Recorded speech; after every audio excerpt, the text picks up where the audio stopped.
Mutiara Hikmah Official, menyingkap hikmah di balik sunnah.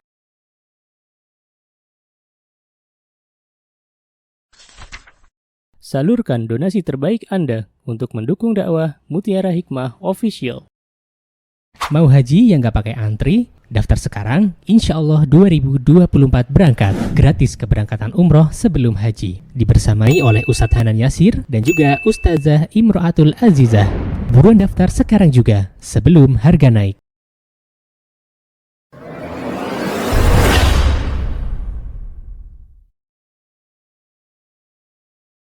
Di sini ya akhwat, di hadis ke-97 ini, di hadis kitab Umdatul Mar'ah, disebutkan oleh Ibnu Abbas radhiyallahu anhu.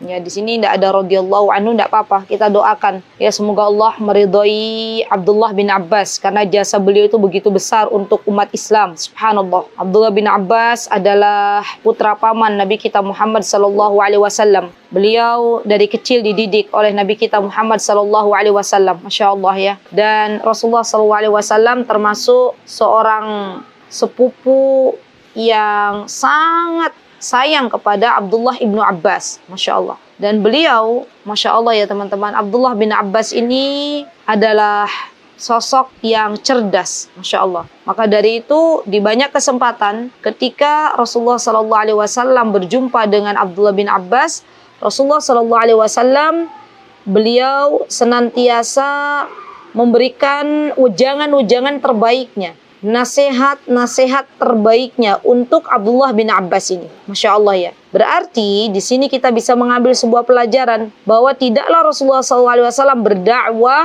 kepada umatnya kecuali beliau juga memberikan perhatian kepada keluarganya. Karena Abdullah bin Abbas termasuk di antara keluarganya Rasulullah SAW, putranya Abbas. Abbas adalah pamannya Rasulullah Sallallahu Alaihi Wasallam. Kalau kita tarik ya garis keturunan Abdullah bin Abbas, maka kita temukan Abdullah bin Abbas bin Abdul Muttalib. Kakeknya sama, kakeknya Abdullah bin Abbas dengan kakeknya Rasulullah Sallallahu Alaihi Wasallam itu sama, yaitu Abdul Muttalib. Dan subhanallah teman-teman, Abdullah bin Abbas ini Masya Allah saking dekatnya dengan Rasulullah Sallallahu Alaihi Wasallam, sampai-sampai beliau itu memiliki karakter gitu ya, yang sangat baik, Masya Allah. Kenapa? Karena yang ditiru adalah Rasulullah Sallallahu Alaihi Wasallam. Beliau juga pernah ikut ya bersama Rasulullah SAW manakala Rasulullah Sallallahu Alaihi Wasallam menginap di rumah Maimunah bintul Harith. Ya, jadi Masya Allah ya, luar biasa. Abdullah bin Abbas ini benar-benar tahu bagaimana Rasulullah SAW kesehariannya. Ya, sampai ketika datang di pertengahan malam, ya Rasulullah bangun dari tidur untuk menunaikan sholat malam ya akhwat, maka Abdullah bin Abbas ikut bangun. Masya Allah. Beliau membawakan air untuk Rasulullah SAW agar Rasulullah bisa berwudu. Subhanallah. Dan subhanallah ya akhwat, Rasulullah tuh sayang banget kepada Abdullah bin Abbas. Sampai-sampai beliau mendoakan Abdullah bin Abbas dengan sebuah doa yang sangat luar biasa. Apa doanya Rasulullah kepada Abdullah bin Abbas? Doanya Rasulullah, Allahumma faqihu fid din wa'allimhu fit ta'wil. Subhanallah. Rasulullah berdoa, ya Allah, berikanlah kepada Abdullah bin Abbas ini ya kepahaman untuk faqihu fid din, untuk mendalami ilmu agama. Dan berikanlah kepada Abdullah bin Abbas ini pemahaman dalam tafsir, Masya Allah. Dan subhanallah, dengan doa dari Rasulullah SAW, Abdullah bin Abbas menjadi orang yang pandai dalam ilmu agama dan juga pandai dalam ilmu tafsir. Sampai-sampai ya akhwat, Imam Az-Zahabi rahimahullahu ta'ala, kenal dengan Imam Az-Zahabi? Siapa yang kenal dengan Imam Az-Zahabi? Ya. Ini Imam Az-Zahabi juga subhanallah ya, seorang ulama yang sangat besar, yang beliau Masya Allah sangat-sangat berjasa untuk kebangkitan Islam, Masya Allah. Jadi Imam Zahabi ini termasuk, kalau kita lihat di dalam tinta sejarah peradaban Islam ya akhwat, beliau termasuk tokoh besar yang mempengaruhi kejayaan Islam, Masya Allah ya. Dan kita sebagai umat Islam hendaklah membaca siapa tokoh-tokoh besar yang kita tahu dari Islam ini, karena menjadi motivasi untuk kita juga untuk mendidik anak-anak kita agar mereka itu menjadi orang-orang yang berilmu gitu loh. Jadi ada seorang tokoh besar dalam Islam itu yang bernama Imam Az-Zahabi. Masya Allah. Ya kita ceritakan kepada anak-anak kita, nak dulu tuh nak ada seorang ulama di mana beliau dari Dimashq ya yang bernama Az-Zahabi ya. Dan arti dari Az-Zahab kalau teman-teman perhatikan itu artinya kan emas. Ya, Masya Allah. Kenapa demikian? Karena Imam Az-Zahabi ini tak lain beliau namanya Muhammad bin Ahmad ya. Beliau punya ayah. Ayahnya beliau itu pengrajin emas. Nah, maka disebutlah orang-orang menyebutnya dengan Imam Az-Zahabi gitu ya, Masya Allah. Dan beliau pun bukan hanya karena ayahnya sebagai pengrajin emas, tapi beliau juga memang subhanallah dari keilmuannya luar biasa gitu. Makanya orang-orang menjuluki Imam Az-Zahabi menjadi seorang yang seperti emas berharga gitu, Masya Allah. Ya kita kembali ke Abdullah bin Abbas. Jadi Abdullah bin Abbas nih, Masya Allah ya, Imam Az-Zahabi menjuluki Abdullah bin Abbas dengan Hibrul Ummah. Hibrul Ummah itu apa teman-teman? Sumber rujukan umat. Ya Masya Allah. Nih, ya akhwat, terutama yang punya anak laki-laki. Ya. Dan nasihat ini juga untuk saya, berdoalah kepada Allah. Tidak apa-apa, anak perempuan juga boleh. Ya. Sebagaimana ibunya Maryam berdoa kepada Allah ya, agar menjadikan Maryam sebagai pelayan di Baitul Maqdis gitu ya, maka boleh berdoa ya, silahkan bagi ibu-ibu boleh berdoa. Di antara doa yang kita panjatkan kepada Allah, ya Allah jadikanlah anak-anakku ya Allah seperti Imam Az-Zahabi ya, seperti Ibnu Abbas, yang mana mereka itu adalah hibrul ummah, menjadi rujukan umat ketika mereka bertanya. Masya Allah. Dan kita sebagai ibunya ya akhwat, walaupun kita mungkin sudah terlanjur atau kurang serius dalam belajar agama, tapi kita masih punya tabungan, kita masih punya anak-anaknya. Saat ini ketika kita mendidik anak-anak kita untuk menjadi hibrul ummah, menjadi ulama yang kelak menjadi rujukan umat, maka setiap kali mereka berperan sebagai ulama, yang sebagai mufti, kita pun mendapatkan pahalanya. Masya Allah, Masya Allah. Dan Imam Az-Zahabi menjuluki Abdullah bin Abbas itu dengan faqihul asr. Apa itu faqihul asr? Sahabat yang paling paham agama di zamannya. Masya Allah, bagaimana nggak paham agama ya? Gurunya itu adalah Rasulullah SAW. Dan beliau juga seorang imam tafsir. Ya, kata Imam Az-Zahabi, Abdullah bin Abbas itu adalah seorang imam tafsir. Ya, didoakan oleh Nabi kita Muhammad SAW, Allahumma faqihu fid din wa alimhu fit ta'wil. Masya Allah. Baik. Nah, Abdullah bin Abbas ini ya akhwat, beliau seorang perawi hadis. Ya, banyak hadis-hadis yang diriwayatkan oleh beliau karena memang kedekatan beliau dengan Rasulullah SAW sangat-sangat dekat. Masya Allah. Dan beliau ketika meninggal dunia ya akhwat, beliau meninggal pada tahun 65 Hijriah. Ya, umat ini kehilangan beliau. Kehilangan beliau. Umat sedih ketika Abdullah bin Abbas meninggal. Masya Allah. Karena memang ya ketika kehidupan kita itu bermanfaat untuk orang banyak ya akhwat, kemudian kita meninggalkan dunia yang sebentar ini, maka banyak orang kehilangan. Ya. Jadilah kita orang-orang yang ketika kita meninggal dunia dirindukan oleh banyak orang. Jangan kita menjadi orang yang ketika kita meninggal dunia justru disyukuri oleh orang. Subhanallah. Berikan apa yang kita mampu agar kita menjadi orang yang bermanfaat. Jadikan keluarga kita seperti keluarganya Abu Bakar As-Siddiq, yang mana keluarganya Abu Bakar As-Siddiq itu semuanya berperan, mengambil peran di dalam dakwah, mengambil peran untuk kejayaan Islam. Masya Allah. Bukan hanya Abu Bakarnya saja, tapi semuanya. Semuanya Abu Bakar sampai ke anak-anaknya, ke cucunya. Subhanallah. Ya, kita tahu Asma punya suami namanya Zubair. Ya, Zubair bin Awam. Dan di antara putranya, ya, ada putra-putranya Zubair itu, putranya Asma itu yang Masya Allah cucunya Abu Bakar tuh luar biasa ya. Mereka memberikan yang terbaik untuk Islam. Masya Allah. Allahu Akbar. Baik. Kita lanjut, Abdullah bin Abbas, beliau adalah sepupu Rasulullah SAW, berkata, kalau Rasulullah SAW, Rasulullah SAW bersabda, "Lau kuntu rajiman ahadan." Lihat, lau itu berarti sebuah permisalan, sebuah perkataan seandainya. Kalau, lau itu kalau. Kalau seandainya, kata Rasulullah SAW, kuntu rajiman ahadan, aku boleh merajam seseorang bighairi bayyinah, tanpa diharuskan adanya bayyinah. Bayyinah di sini adalah saksi, ya. Saksi yang mana saksi ini benar-benar melihat, gitu ya. Melihat ketika ada dua orang, dia misalnya berzina. Ya, dalam Islam itu, ya Masya Allah, kehormatan seorang muslim itu benar-benar dijaga. Masya Allah. Tidak semua orang itu asal menuduh ya orang lain berzina. Ya. Bahkan kalau ada menuduh orang lain berzina, di dalam Islam itu tidak main-main ya hukumannya. Ya, di dalam Islam ada had atau ada hukuman tertentu bagi orang yang tidak memberikan saksi dan menuduh orang lain berzina. Apa namanya? Qadhf. Jadi dalam Islam itu ada namanya al-qadhfu. Ya, Masya Allah. Dan hukuman bagi orang yang dia menuduh orang lain berzina tanpa bisa mendatangkan saksi, ini adalah tuduhan yang sangat keji. Dan Islam membolehkan orang yang menuduh ya perempuan-perempuan yang suci untuk dihukum. Masya Allah, ya.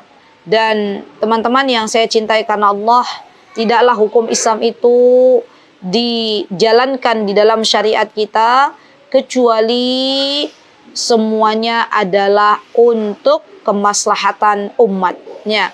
Hukum qadhf dicambuk berapa kali ibu-ibu? Ada yang berkata 80 kali bagi yang merdeka, 40 kali bagi yang budak, gitu ya.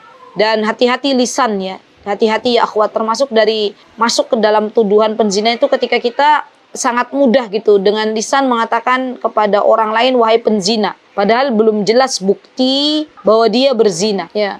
Maka hati-hati jangan sampai tuduhan-tuduhan itu kembali kepada kita, gitu ya. Subhanallah. Dan di dalam Islam dijelaskan dalam surah An-Nur, ya ibu-ibu, saya sering mengatakan, yuk kita bahas surah An-Nur, yuk kita bahas surah An-Nur.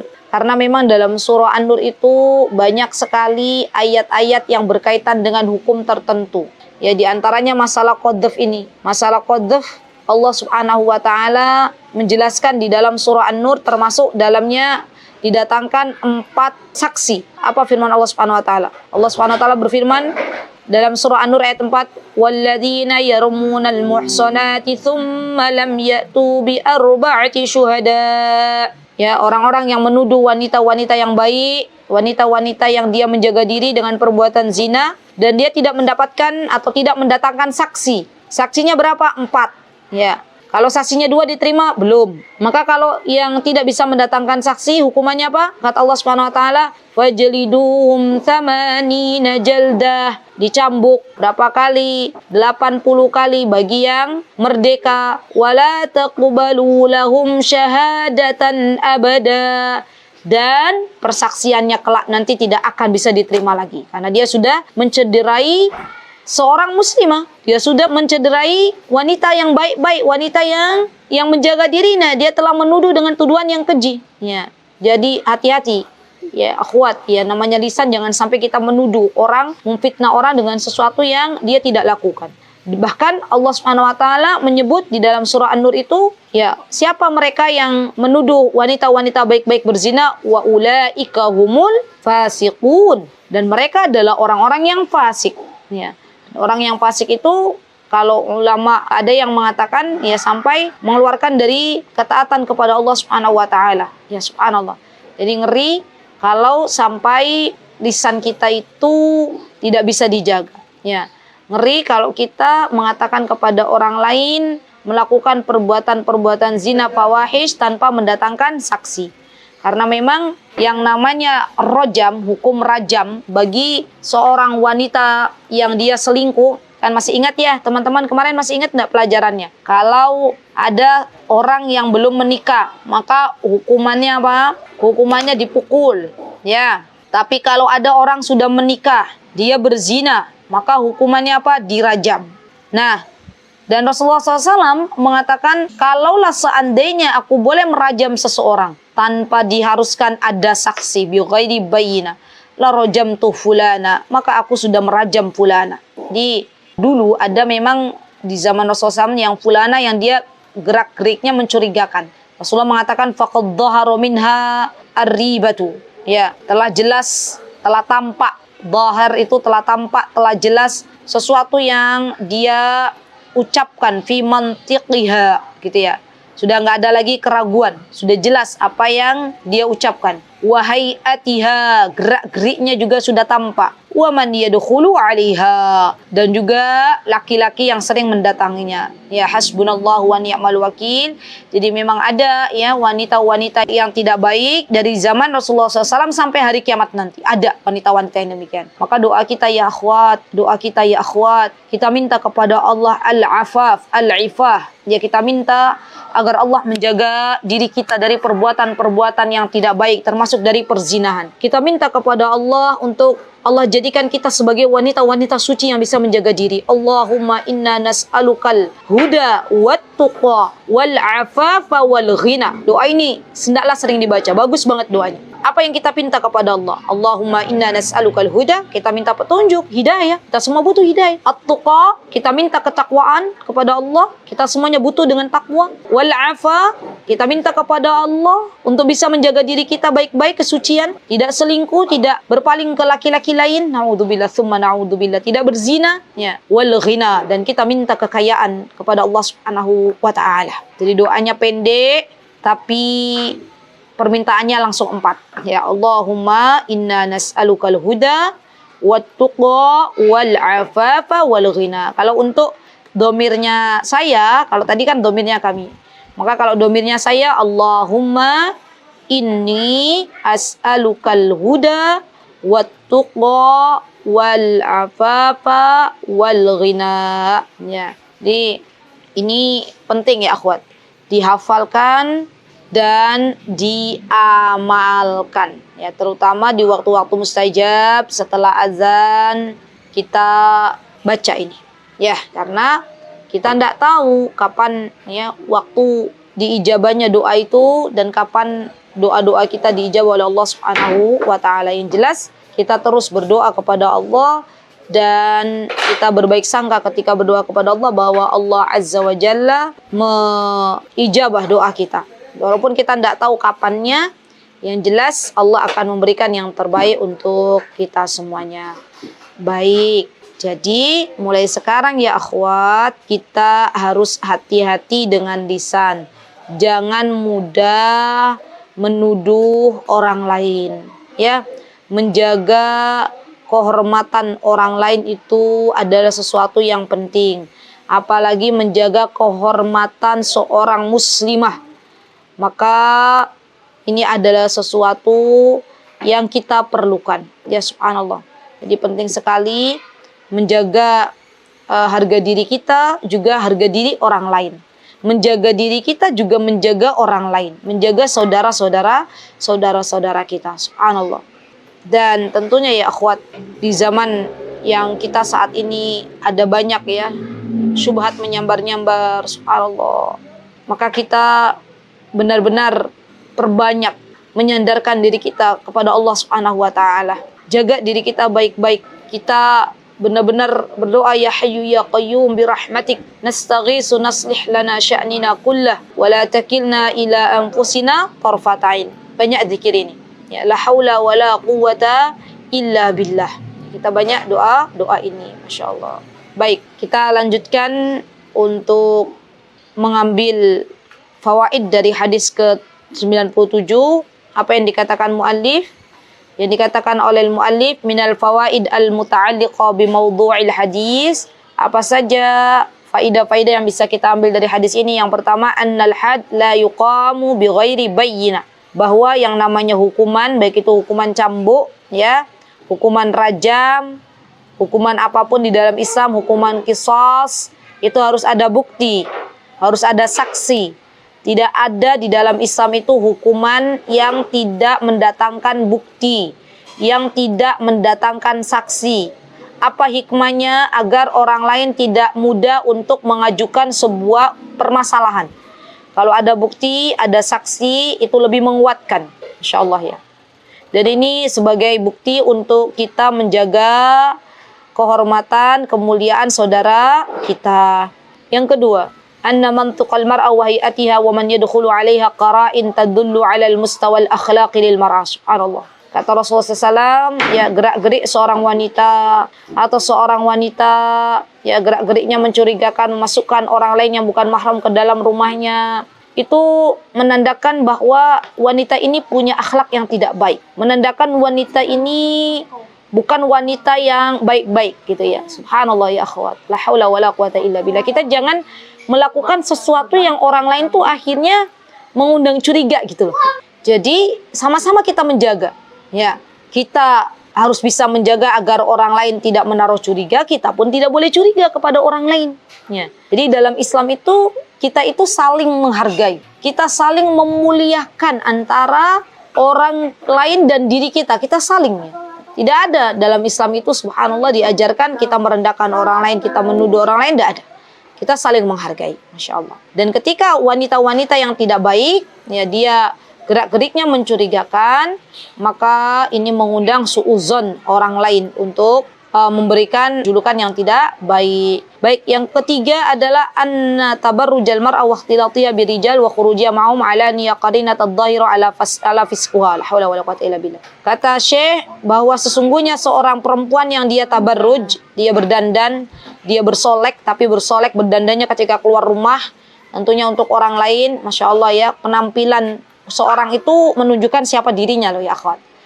Coba aja lihat, kita kan juga hanya melihat orang kan dari zahirnya, iya enggak? Kalau ada seorang wanita, zahirnya dia sudah pakai bajunya ketat, pakai parfumnya wangi sekali, kemudian dia juga akhirnya mengundang syahwat bagi kaum laki-laki, lekak-lekuk tubuhnya terlihat kan? Secara zahir kan itu nggak baik gitu loh. Maka kata Syekh, seorang wanita ketika dia keluar rumah bertabarruj, ya menonjolkan keindahan-keindahan tubuhnya, dan juga dia ikhtilat, dia bercampur baur dengan laki-laki yang ada di luar sana, maka ini menunjukkan qarinah. Qarinah itu apa? Tanda, bukti yang jelas bahwa wanita ini adalah wanita-wanita yang fasik. Ya, na'udzubillah summa na'udzubillah. Maka jaga diri kita baik-baik, minta kepada Allah agar Allah menjaga anak-anak kita ya akhwat. Di zaman yang subhanallah anak-anak muda seringkali mereka itu terbawa arus, ya ikut-ikutan tren model-model baju, model-model jilbab, model-model pakaian ya, celana, dimasukkan bajunya, subhanallah. Ini semuanya tren ya. Dan jadilah seorang wanita yang baik seperti bunga mawar yang indah dipandang ya, yang dipandang oleh suaminya itu indah tapi dia wangi untuk dicium, Masya Allah ya. Jadilah kita wanita-wanita yang baik yang bisa menjaga diri kita, karena sesungguhnya tempat kita bukan di dunia, tempat kita adalah di surganya Allah Subhanahu wa taala. Dunia ini hanya sebentar. Bersabarlah atas apa yang kita alami di dunia, karena sebentar lagi kita akan menghadap Allah Subhanahu wa taala. Baik. Kemudian di sini ya akhwat, yang nomor 4, anna wuqu'al mar'a fil af'alil masyi'ah musyayyinat dhahirat tadullu ala adami iffatiha wa in lam yathbut indana annaha zaniyah. Ya, seorang wanita ketika dia melakukan perbuatan-perbuatan yang tidak baik, yang nampak gitu, yang nampak misalnya ada seorang wanita dia setiap malam tuh ada laki-laki yang bukan mahramnya bolak-balik ke rumahnya. Ini kan termasuk dia tidak bisa menjaga dirinya, ada ma'ifat ya, tidak bisa menjaga dirinya. Wa in lam yathbut indana annaha zaniyah, walaupun kita tidak bisa menghukumi dia adalah seorang penzina, namun kan tidak baik di masyarakat ya. Tidak baik kalau ada tiap malam laki-laki yang bolak-balik ke rumahnya dan itu bukan mahram. Dan ingatlah wahai saudariku bahwa perzinahan itu adalah hutang yang akan dibayar oleh anak cucu jika belum bertaubat kepada Allah Subhanahu wa taala. Maka semoga Allah Subhanahu wa taala menjaga diri kita, menjaga anak keturunan kita dari yang namanya perzinahan. Baik, kemudian di hadis yang selanjutnya masih ada hubungannya dengan menjaga harga diri saudara kita, yang ke-98, dan masih ada hubungannya dengan lisan ya. Disebutkan di sini an Aisyah radhiyallahu anha ya. Siapa Aisyah ya akhwat? Aisyah adalah ibunda kita semuanya, istri Rasulullah sallallahu alaihi wasallam. putrinya Abu Bakar As-Siddiq radhiyallahu anhu. Ya, beliau seorang ummahatul mukminin, ya Masya Allah, dan beliau juga seorang yang berjasa untuk umat Islam, Masya Allah. Dari beliau kita tahu syariat-syariat Islam, ya. Dari beliau kita banyak belajar, dan kemuliaan serta keutamaan Ibunda Aisyah itu sangat-sangat banyak sekali, ya Masya Allah. Kita harus belajar lagi apa kemuliaan Ibunda Aisyah, ya. Rasulullah SAW ketika ditanya oleh para sahabat, ya Rasulullah, siapa orang yang dicintai? Ya, Rasulullah SAW mengatakan yang dicintai adalah Abu Bakar. Kemudian siapa lagi? Beliau mengatakan ya putrinya, yaitu Aisyah radhiyallahu anha. Dan Ibunda Aisyah juga, subhanallah ya akhwat, beliau memiliki kedudukan yang sangat luar biasa di hati Nabi kita Muhammad sallallahu alaihi wasallam. Ya Masya Allah. Beliau Masya Allah termasuk di antara istri yang sangat memikat di hati Rasulullah SAW setelah Ibunda Khadijah radhiyallahu anha. Masya Allah. Sampai-sampai sebelum Rasulullah SAW meninggal, Rasulullah meminta izin kepada istri-istri beliau yang lain untuk dirawat oleh Ibunda Aisyah radhiyallahu anha. Masya Allah ya. Dan Ibunda Aisyah juga adalah satu-satunya istri yang perawan, ya, yang bukan janda dari istri Nabi kita Muhammad sallallahu alaihi wasallam. Jadi beliau dinikahi manakala beliau masih gadis. Ya, berbeda dengan istri Rasulullah yang lain. Rasulullah menikahinya manakala mereka sudah janda. Ya, subhanallah. Dan Ibunda Aisyah radhiyallahu anha juga pernah ya ditunjukkan gambarnya oleh malaikat Jibril, ya, ketika Rasulullah SAW diperintahkan untuk menikahi Ibunda Aisyah radhiyallahu anha, subhanallah. Dan tentunya Masya Allah ya, Ibunda Aisyah radhiyallahu anha juga orang yang sangat-sangat banyak membantu dakwah, ya subhanallah. Banyak membantu dakwah dalam menyebarkan agama Islam yang mulia ini, Masya Allah. Sampai-sampai Az-Zuhri pernah berkata, apabila ilmu Ibunda Aisyah dikumpulkan dengan ilmu seluruh para wanita lain, maka ilmu Ibunda Aisyah lebih utama. Subhanallah, subhanallah, Allahu Akbar. Ya Masya Allah. Dan Ibunda Aisyah, Masya Allah ya teman-teman, beliau itu bukan hanya ahli di bidang agama, tapi beliau juga ahli di bidang kesehatan, ahli di bidang fikih, ahli di bidang syair, ya Masya Allah. Di beliau banyak diberikan keutamaan oleh Allah Subhanahu wa Ta'ala, subhanallah. Bahkan wanita yang dibela kesuciannya dari langit ketujuh adalah Ibunda Aisyah. Kita pernah dengar yang namanya hadisul if, ya, tuduhan yang ditujukan kepada Ibunda Aisyah, ya, tujuan keji, karena mereka orang-orang yang tidak bertanggung jawab, orang-orang munafik, menuduh Ibunda Aisyah dengan tuduhan berzina, ya, dengan Sofwan. Padahal Ibunda Aisyah adalah wanita yang baik, yang menjaga diri. Dan waktu itu tidak ada bukti, ya, tidak ada bukti, hanya perkataan orang-orang munafik yang dilemparkan kepada para sahabat radhiyallahu anhum jami'an. Sampai-sampai Masya Allah ya, kalau kita baca masalah hadisul ifk, kita bisa menangis ya akhwat. Kita bisa menangis karena kesabaran Ibunda Aisyah radhiyallahu anha, Masya Allah. Sampai akhirnya Allah yang membela dari langit ketujuh. Dan nasihat untuk kita semuanya, bersabarlah wahai ukhti, wahai saudariku, manakala terjadi sesuatu yang tidak diharapkan oleh kita. Ketahuilah bahwa Ibunda Aisyah pun pernah melalui ujian yang sangat berat di dalam kehidupan beliau. Beliau tetap berdoa, beliau tetap berharap kepada Allah, menangis, ya. Dan akhirnya Allah pun mendengar doanya Ibunda Aisyah dan membela Ibunda Aisyah dari langit ketujuh. Subhanallah, subhanallah. Baik, apa yang disebutkan oleh Ibunda Aisyah? Beliau mengatakan, qalat, beliau berkata, qultu lin Nabi sallallahu alaihi wasallam. Ini Ibunda Aisyah juga termasuk ya, yang namanya orang kan nggak selalu sempurna ya akhwat ya, pasti ada kekurangan. Yang namanya manusia itu pasti punya kesalahan. Maka ketika itu Ibunda Aisyah itu sosok yang pencemburu, terkenal sangat pencemburu. Beliau berkata kepada Nabi kita Muhammad SAW, ya, apa yang disebutkan, beliau mengatakan sebuah perkataan yang mungkin menurut wanita zaman sekarang itu perkataan yang biasa. Tapi ternyata perkataan itu menjadi perkataan yang sangat-sangat menyakitkan gitu loh. Ketika perkataan itu didengar oleh Nabi kita Muhammad sallallahu alaihi wasallam.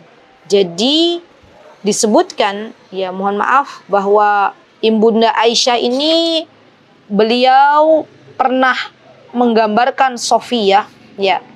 Jadi yang namanya madu itu kan kadang ini ya, pengen mengambil cinta dari kekasihnya, dari Rasulullah SAW, ya. Maka beliau bercerita tentang Ibunda Sofia, ya. Dan ketika itu perkataan Ibunda Aisyah sampailah kepada perkataan yang masuk ke dalam ghibah gitu loh. Apa yang disebutkan oleh Ibunda Aisyah ketika beliau bercerita tentang Sofia, beliau mengatakan bahwa Sofia itu adalah wanita yang pendek gitu ya. Subhanallah. Dan perkataan itu mungkin bagi kita ya akhwat perkataan yang biasa. Banyak wanita-wanita muslimah yang tidak disadari ya akhirnya masuk ke dalam perkataan ghibah. Maka jagalah lisan kita dari ghibah. Ya, jagalah lisan kita dari ghibah. Kenapa? Karena ketika Ibunda Aisyah radhiyallahu anha beliau mengatakan bahwa Sofia itu adalah seorang yang pendek dan itu memang kenyataan gitu. Tapi Rasulullah sallallahu alaihi wasallam ya subhanallah beliau mengatakan kepada Ibunda Aisyah perkataan yang menyakitkan gitu ya. Apa? Disebutkan kata Rasulullah SAW, hasbuka min Sofia kada wa kada. Ya cukup ngomongin Sofianya sudah selesai. Ya. Kemudian Rasulullah mengatakan, laqad qulti kalimatan. Wahai Aisyah, engkau telah berkata sebuah perkataan. Kalimat dalam bahasa Arab itu kata, pendek, qasirah, itu pendek. Kalau dalam bahasa Indonesia kalimat itu adalah himpunan dari kata, gitu kan ya? Kalau dalam bahasa Arab kalimat itu kata, ya. Kalau kalimatnya apa? Kalam. Maka kata Rasulullah SAW, wahai Aisyah, kalau engkau ya mengatakan sebuah perkataan yang tadi engkau katakan bahwa Sofia itu pendek, ya, lau mujizat bima'il bahri lamazahathu. Kalau perkataanmu itu dicampur dengan air laut, maka niscaya perkataanmu itu mencemari air laut jadi kotor, gitu ya. Qalat, maka Ibunda Aisyah mengatakan, wa hakaitu lahu insan.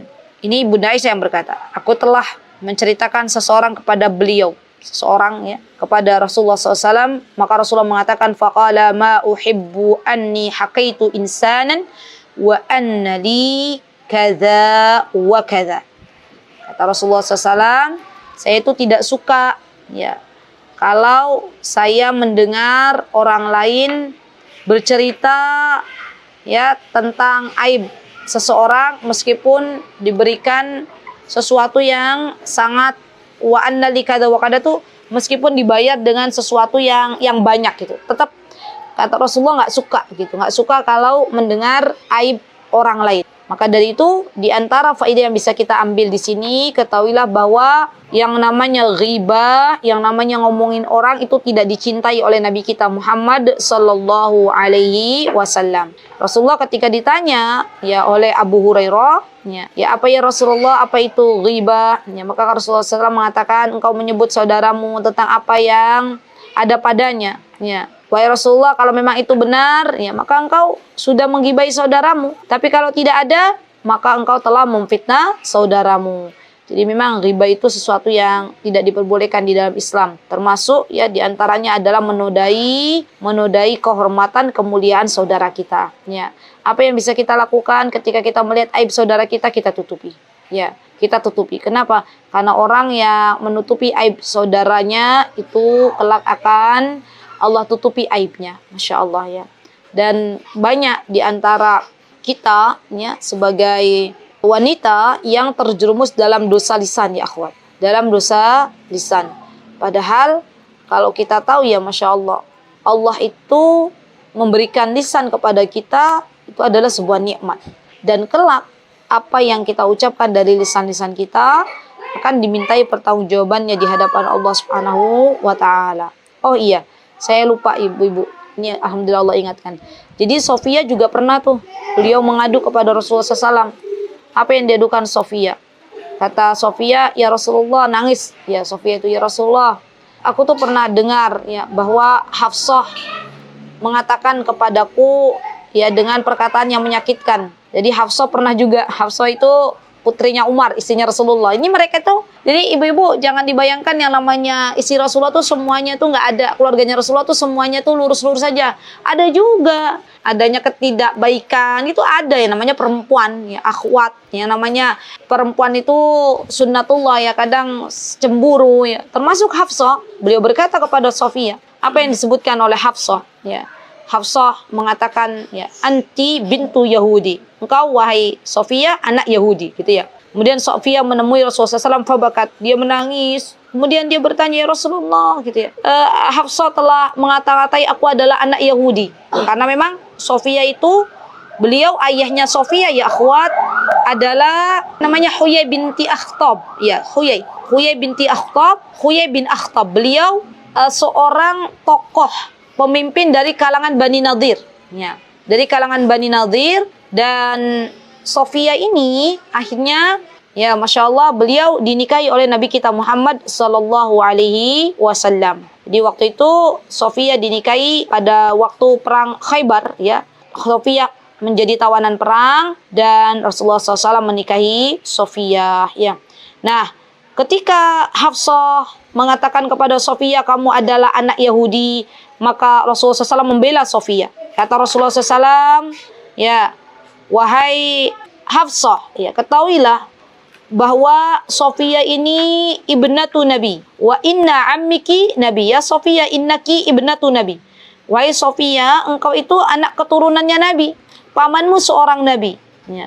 Wa innaki la tahta Nabi. Ya, dan engkau juga berada dalam penjagaannya Nabi, maksudnya suaminya Sofia ini Nabi. Fafima tafkhuru alaih, apa yang menjadikan engkau bersedih gitu loh. Jangan kau sedih lagi, ya, jangan kau sedih lagi, sudah selesai. Wahai Hafsah, jangan kau juga berbangga-bangga diri, dan wahai Sofia, engkau jangan usah bersedih karena sesungguhnya engkau adalah keturunan para nabi. Jadi Sofia ini kan masih keturunannya Nabi Musa alaihi salam, ya, pamannya di antaranya adalah Harun, ya, alaihi salam. Jadi Masya Allah, benar-benar kita harus menjaga diri, jaga lisan kita, jangan sampai menyakiti hati orang lain. Baik, kemudian minal fawaid al-muta'alliqah bi mawdu'il hadis. Ada fawaid atau faedah yang bisa kita ambil dari hadis ini. Yang pertama, khuturatul ghibah was sukhriyah minal akharin. Ya, khuturah itu adalah bahaya, ya, khuturah itu adalah sesuatu yang membahayakan, ya, adanya sesuatu yang membahayakan, yang tidak baik dari yang namanya ghibah, ngomongin orang lain, was sukhriyah, dan mengejek-ngejeknya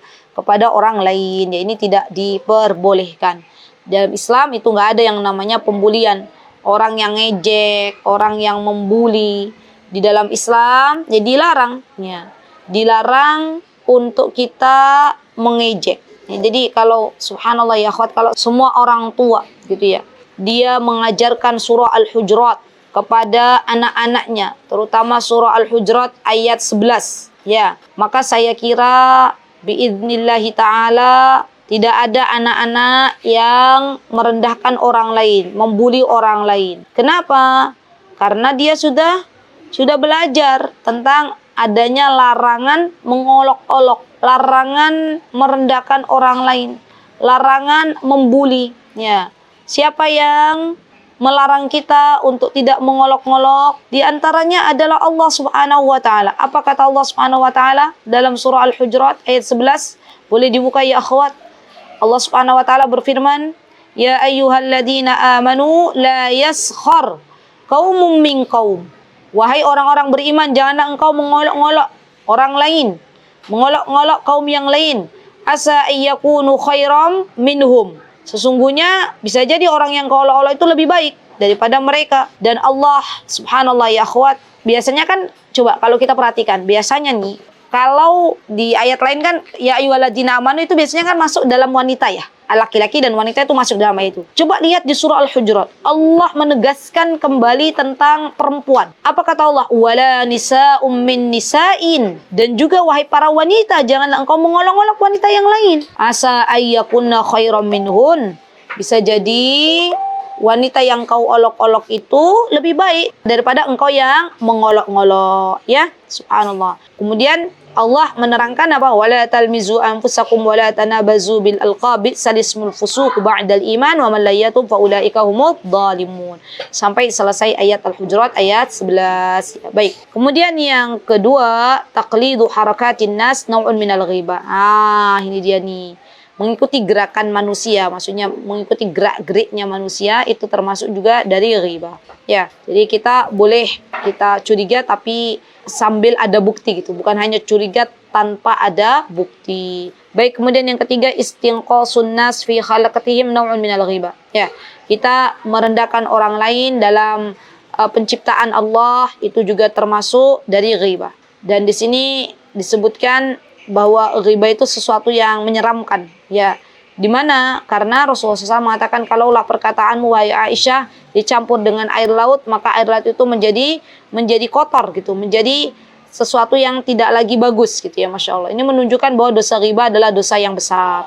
Yang kelima, aktsaru ma yufsidu 'ala mar'ati hayatiha al-yawm wa yadhi'u a'maliha as-salihah wa yuhlikuha fil akhirah hadhihi al-ghibah al-muntashirah bainan nisa. Kata Syekh, sesuatu yang kebanyakan mayoritas aksar yang merusak para wanita di zaman sekarang adalah perbuatan ghibah, perbuatan ngomongin orang yang awalnya karena perbuatan kaum-kaum yang tidak bertanggung jawab ini, yang dia ngomongin orang yang awalnya kita mungkin tidak tahu aibnya orang lain, akhirnya kita jadi tahu, gitu kan ya. Dan subhanallah ya akhwat, ini sepertinya ya, yang namanya ghibah ini banyak terjadi pada kaum wanita. Nas'alullah as-salama. Kita meminta kepada Allah keselamatan dari yang namanya ghibah, dari yang namanya ngomongin orang. Karena sesungguhnya ketika kita ngomongin orang itu kita sebenarnya sedang mentransfer pahala, gitu ya. Subhanallah. Kebaikan yang kita lakukan hancur, kebaikan yang kita lakukan hilang. Kenapa? Karena kita transfer kepada saudara kita. Subhanallah. Jadi ngeri juga ya dosa ghibah itu, di samping di antara dosa ghibah itu seperti memakan bangkai saudara kita, juga di antara dosa ghibah ya yang paling ngeri adalah menghapus pahala amal soleh kita. Subhanallah. Dan ini Masya Allah ya teman-teman, kalau kita renungi bersama ya, kita tahu bahaya dosa ghibah, maka kita takut untuk berghibah ya. Kenapa banyak kaum wanita yang dia tidak takut dengan ghibah? Karena dia belum tahu apa sih bahaya ghibah. Kalau kita tahu, maka kita akan berhati-hati dalam berucap. Kita berhati-hati tidak masuk ke dalam dosa besar ya, subhanallah. Baik, dan di antara cara bertaubat dari ghibah biasanya ada yang nanya ya, apa? Di antara menyesali perbuatan ghibah kita, memohon ampun kepada Allah, berjanji tidak mengulangi, meminta maaf kepada orang yang kita gunjingi, kita ghibahi, kemudian menyebut-nyebut kebaikan orang yang kita ghibahi di majlis yang dulu kita ghibahi, kita sebut-sebut kebaikannya dia. Ya subhanallah, ini diantara cara untuk taubat dari ghibah. Baik. Kemudian yang keenam, la tubahul ghibah bisababil ghira bainan nisa. Tidak diperbolehkan ghibah karena ada sebab kecemburuan antara wanita. Ya tadi Hafsah cemburu kepada Sofia, Aisyah cemburu kepada Sofia, akhirnya ngomongin madunya di hadapan Rasulullah sallallahu alaihi wasallam. Ya, karena semuanya pengen dapat cintanya Rasulullah sallallahu alaihi wasallam. Baik. Kemudian yang ketujuh, ahamiyatu qiyamuz zawj binushi zaujati idza waqa'at fil ghibah. Ya. Pentingnya seorang laki-laki, peran laki-laki untuk menasehati istrinya manakala terjadi sebuah kemungkaran seperti tadi ghibah. Ya, adanya ghibah, Rasulullah menasehati Hafsah, menasihati Aisyah radhiyallahu anhuma. Was-sa'idatu man itta'a, was-sa'ida man itta'adat. Ya, siap bahagia itu, kebahagiaan itu ketika kita diberikan sebuah nasihat. Baik, kemudian yang kedelapan, ahamiyatu an tuhafidul mar'a ala mantiquha hatta la yardiha. Subhanallah. Ya, pentingnya kita untuk menjaga lisan-lisan kita. Apa yang kita ucapkan itu kita hafalkan lagi, kita perhatikan lagi. Apa yang mau kita ucapkan itu benar-benar kita renungkan kembali. Jangan asal berucap, pikirkan dulu apa yang kita ucap, karena sesungguhnya ucapan itu akan dimintai pertanggungjawaban di hadapan Allah Subhanahu wa taala. Wallahu taala a'lam.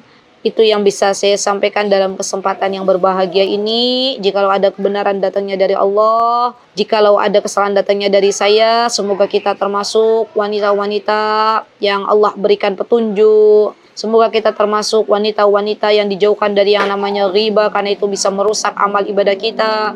Semoga kita diampuni dosanya oleh Allah Subhanahu wa taala atas kelalaian kita dalam bersyukur, atas kelalaian kita dalam mengerjakan kewajiban, atas kelalaian kita dalam menjalankan hak-haknya Allah Subhanahu wa taala. Semoga Allah Subhanahu wa taala menjaga kita semuanya dari perbuatan-perbuatan yang buruk. Amin Allahumma amin. Aqulu qouli hadza wa astaghfirullah li wa lakum wa akhiru da'wana alhamdulillahi rabbil alamin. Assalamualaikum warahmatullahi wabarakatuh. Mutiara Hikmah Official, menyingkap hikmah di balik sunnah.